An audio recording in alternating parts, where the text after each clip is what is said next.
Hi Mazda friends, I'm Glenn Rainer and welcome back to Mazda Indonesia Ask the Expert YouTube program. Hari ini kita akan bahas soal ban, salah satu komponen yang paling penting yang ada pada kendaraan.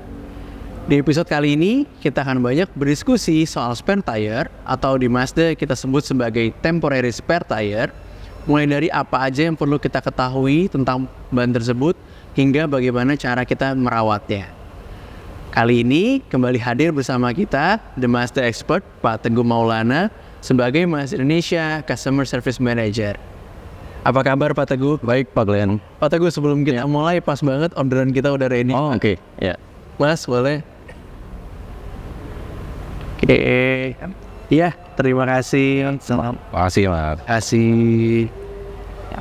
Oke Pak Teguh, kita lanjutin lagi diskusi kita tadi ini soal temporary spare tire ya Pak. Di Mazda ini kan kita pakai temporary spare tire gitu Pak. Ya. Ada pertanyaan, kenapa kita tidak menggunakan ban yang full size aja yang sama seperti dipakai di mobil tersebut gitu Pak? Ya. Jadi Mazda menggunakan temporary tire jenis space saver. Tujuannya yang pertama adalah untuk memberikan kemudahan pada saat kita melakukan penggantian temporary tire tersebut. Karena memang dimensinya lebih kecil, bobotnya juga lebih ringan, sudah pasti ya. Yang kedua adalah untuk memaksimalkan volume bagasi kendaraan kita. Karena tadi ya, dimensi lebih kecil sehingga space di dalam bagasi itu menjadi lebih luas. Kemudian yang terakhir adalah untuk meningkatkan bobot kendaraan Mazda kita. Secara keseluruhan ya, lebih ringan. Bobot keseluruhan mobilnya jadi lebih ringan ya. Ini sejalan dengan filosofi Jinba Itai. Betul. Jadi memang kan supaya rasa berkendara mobilnya tetap optimal, bobot itu diatur sedemikian rupa gitu Pak. Jadi kita nggak perlu bawa extra weight ya, nggak perlu ya. Karena ban cadangan ini kan mau nggak mau kita harus bawa terus gitu, ya. Itu dia.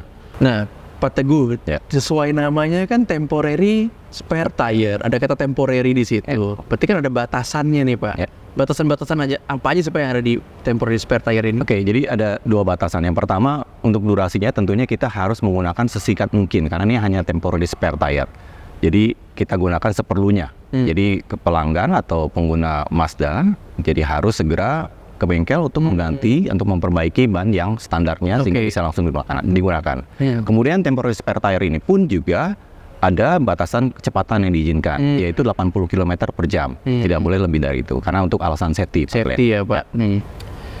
Si temporary spare tire ini kan letaknya biasanya kan di belakang ya Pak, di bagasi, tersembunyi gitu tertutup, kan. Kadang-kadang orang lupa gitu kan. Nah sebetulnya ada perlu perlakuan atau perawatan khusus nggak sih Pak untuk si spare tire ini? Iya, memang karena lokasinya tidak terlihat ya oleh pelanggan. Jadi memang sebenarnya kalau untuk spare tire ini, temporary spare tire ini, itu perlu kita lakukan pengecekan secara berkala. Jadi yang harus kita lakukan adalah melakukan pengecekan tekanan angin temporary spare tire tersebut. Khususnya pada saat kita melakukan servis berkala, Pak Glenn. Yang kedua, pastikan kita mengisi dengan nitrogen pada saat apabila temporary spare tire tersebut tekanan anginnya kurang dari standar yang tertulis pada ban atau pada owner's manual. Jadi bisa lihat di situ ya Pak. Bisa lihat di situ panduannya. Bisa lihat di buku manual juga. Betul. Supaya ketika amit-amit ban tersebut dibutuhkan, kondisinya prima gitu ya Pak.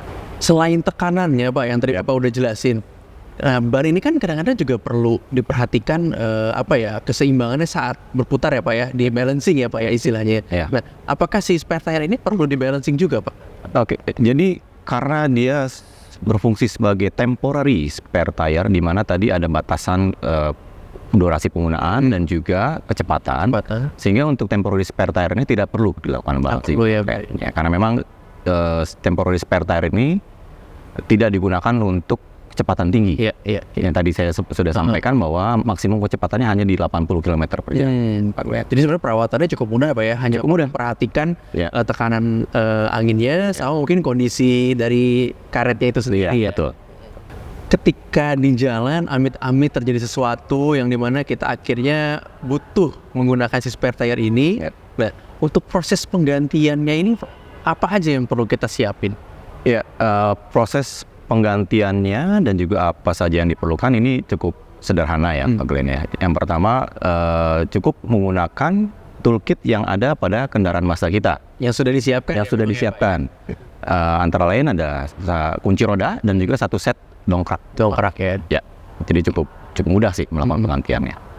Pak Teguh, Ya. kebetulan di episode yang lalu ada salah satu Master Friends juga yang nanyain soal langkah-langkah penggantian ban cadangan ini, Pak. Nah, Bapak mungkin bisa bantu jelasin, tapi sebelum Bapak jawab, Ya. buat kamu, Diana Yiniaya, selamat ya. Pertanyaan kamu kita bacain dan akan dijawab langsung di video ini. Kamu berhak mendapatkan e-voucher dari Master Indonesia. Nanti ada tim kita yang akan DM kamu. Oke, Pak Teguh, Ya. silakan dijawab. Oke, iya. Saya akan jelaskan tahapan penggantian spare tire ini yang nanti juga akan diperagakan oleh teknisi kita, Pak Glenn ya. Oke, Pak. Tahapan dalam melakukan pergantian ban. Yang pertama, pastikan kendaraan berada di kondisi jalan yang datar atau tidak berada dalam kondisi jalan yang menanjak atau menurun. Memastikan kendaraan dalam posisi off dan pastikan parking brake dalam keadaan yang aktif. Dan memasang lampu hazard serta triangle warning reflector. Kedua, menurunkan toolkit dan temporary tire serta melepas subwoofer jika ada. Ketiga, melonggarkan seluruh baut roda sebanyak 1 putaran. 4. Memasang dongkrak pada titik tumpu atau jack point, kemudian putar dongkrak hingga ban terangkat dari permukaan jalan. 5. Melepas seluruh baut roda dan tarik roda untuk melepaskannya. 6. Meletakkan roda yang rusak di antara jack point. 7.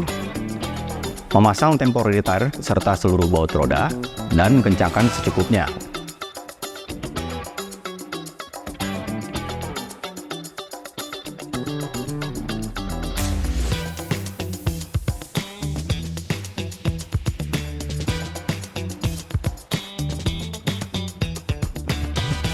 Kedelapan, menurunkan dongkrak hingga temporary tire menapak dengan sempurna pada permukaan jalan. 9. Kencangkan seluruh roda sekuatnya dengan cara menekan atau injak kunci roda. 10. Kembalikan seluruh toolkit pada tempatnya, serta letakkan roda yang rusak di dalam bagasi untuk dilakukan perbaikan atau penggantian.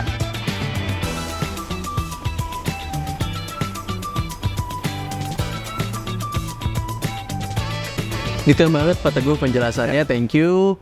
Buat Master Friends, semoga penjelasan tadi dapat menjawab pertanyaan dan juga membantu Master Friends ketika nanti mau memasang spare tire-nya. Penjelasan tadi sekaligus menjadi penutup episode kita kali ini.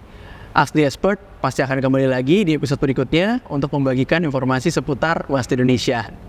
Thank you Pak Teguh as the Master Expert. Sama-sama. Akhir kata, saya Glenn Renner pamit. Thanks for watching. Celebrate driving, celebrate it with Master Indonesia. Thank you Pak Teguh.